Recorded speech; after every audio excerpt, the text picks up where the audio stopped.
The so-called summer of hell at Penn Station has come and gone. But for the 650,000 commuters who pass through America's busiest transit hub every day, many of the issues that have plagued the station remain far from resolved. There are still too many delays, too few trains serving too many riders, and this is frankly a station that most New Yorkers agree is far too ugly for a city of New York stature.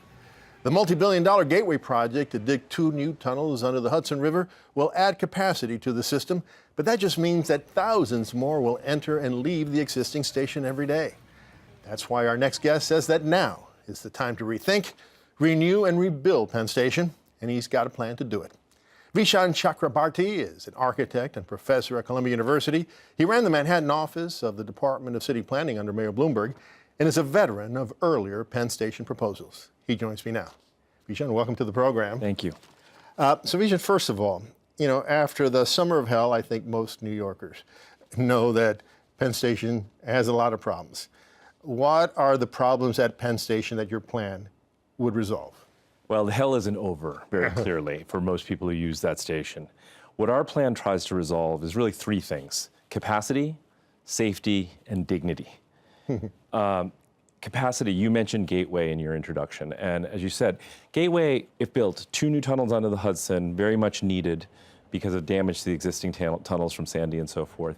Gateway is going to introduce about 200,000 more people into the station if you add up the morning and the nighttime rush hours. And most of those people are going to pour into the lowest level of the station, which is the place that has about a 9 or 10 foot ceiling height. That you move through to transfer to the subways from the commuter lines. It's already way too congested. And so to get more train capacity, you can't just build a new garden hose and pour all that water into the same rusty little bucket. You need a new bucket.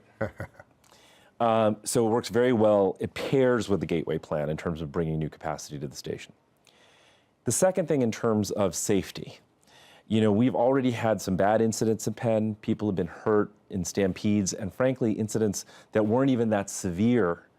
God forbid something more severe happen. And the reason there are safety issues at Penn is, again, there are low ceilings.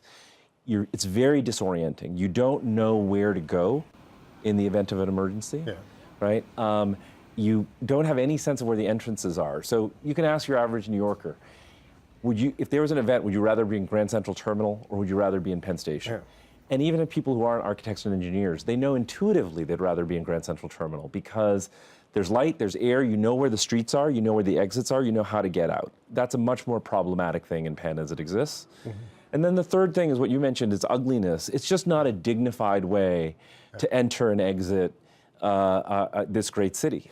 And also, New Jersey is the fastest growing commuter shed in America, and we're expecting a lot more commuters from New Jersey.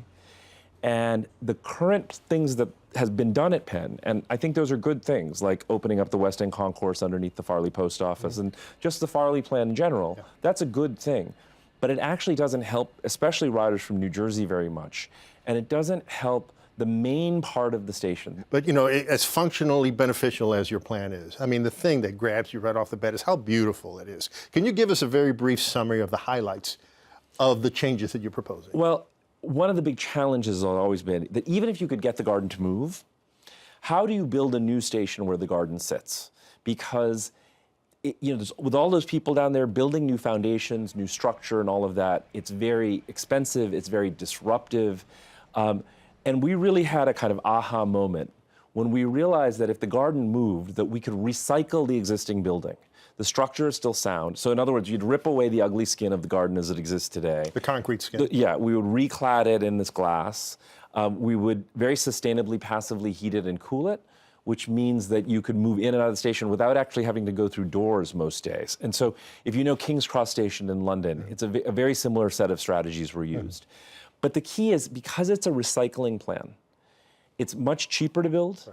It's much less time, it's much more time effective in terms of the construction.